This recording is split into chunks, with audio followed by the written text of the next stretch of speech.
Thank you very much, and it's such an honor to be here with you today because some time ago I was seated in a room not unlike this one as an intern in Washington between my junior and senior year in college, and I fell in love with Washington. As somebody who grew up in Florida in a family that was very active in changing our world and in changing lives, I knew early on that it was my calling to try to influence the culture around me. And coming to Washington was really one of the smartest things that I did, and then returning after I graduated and hitting the pavement looking for that first job was very critical. You see behind me 3 statements with the Claire Booth Luce Institute, inspiring women, discovering leaders, and changing lives. And I would like to focus on the Changing Lives segment today and how each one of you can impact your culture and your country's future. Many times when we are at this age in our lives that you are, we feel a little uncertain about what our calling is in our life. Well, I would submit to you that your greatest calling in life is to truly make a difference, first of all, in the lives of people that are around you. And when you do so, you are impacting the culture around you and the country at large. One of the issues to focus on today is the whole notion of heroes. I've done a lot of writing and researching on this subject recently, and I have to say that my generation pretty much owes you guys an apology. And specifically in the media and culture that we've been feeding you, the pop culture. And as a representative of the generation that's creating and distorting the images of what a hero really is, I want to say I'm sorry. But I also want to say I have great faith that your generation can change all of that.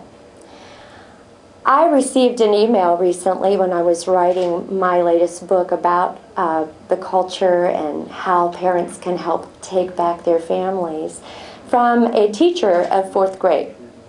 And when I read that email, I became very much aware at how much damage we had done through the pop culture, through the pornography, through the glorifying of pop icons and sports stars and entertainment figures over real heroes, how much damage we'd been doing to the younger generations. This particular teacher had given an assignment to her 4th grade class to write down a type of hero they would like to become. And over 50% of the boys put that they wanted to do something related to some sort of crime activity. Even one of them stating he wanted to be a hitman. Their role models and their icons were people like Madonna and 50 Cent and rap stars. Not one mentioned a military hero. Not one mentioned becoming a politician or a statesman. Not one mentioned becoming somebody that would give back to others.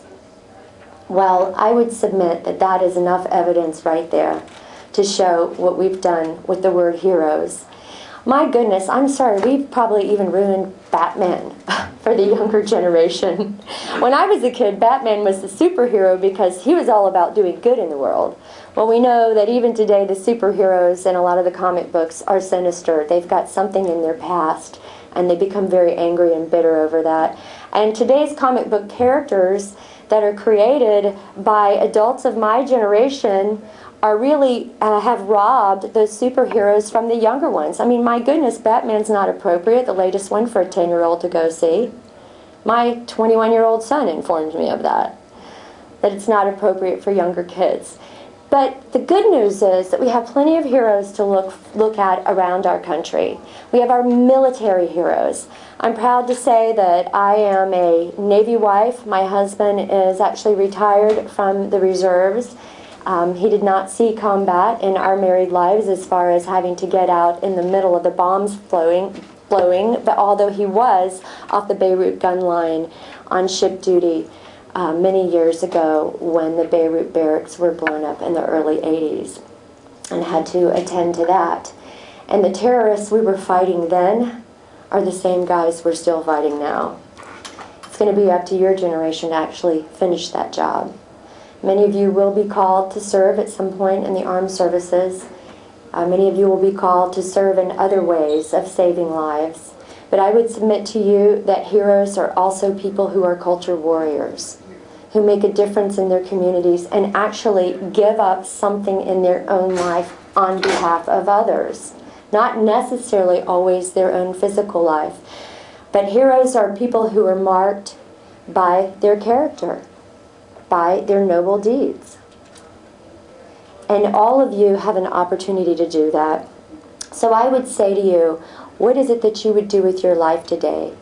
And how can you get there? And I would offer 4 simple steps for you. The first one is to have a vision.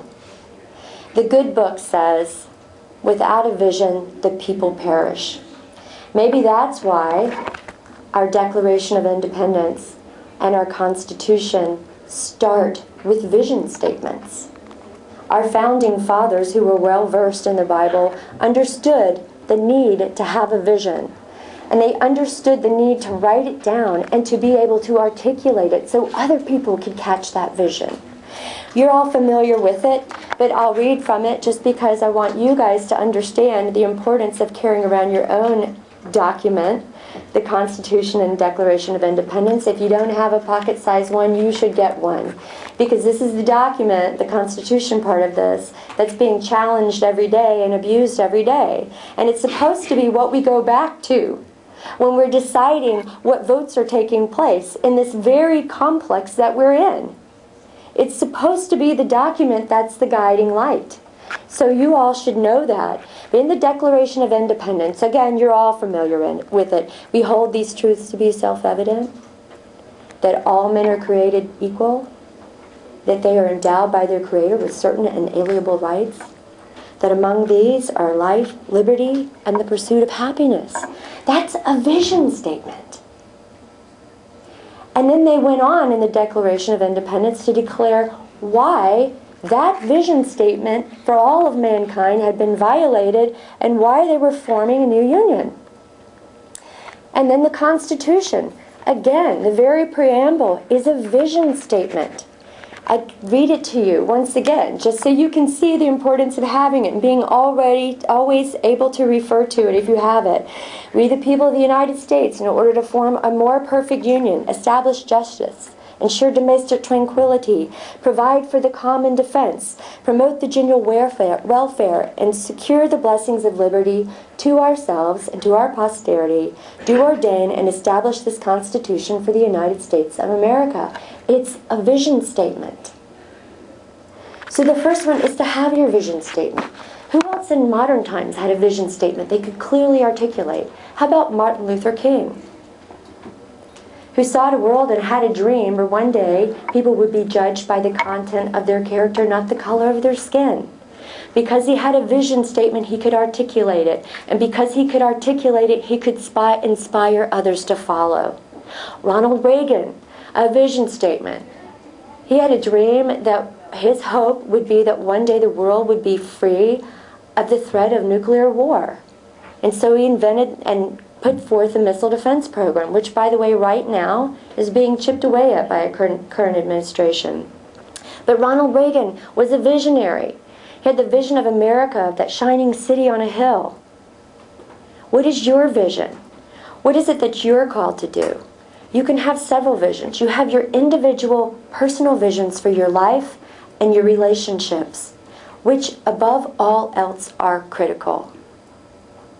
One of the things I really try to focus on, especially in my work in Washington, D.C., is reminding all of these great people that come to town to save the country, that if you save the country and you lose your family in the process, then you have really lost the heart and soul of who you are.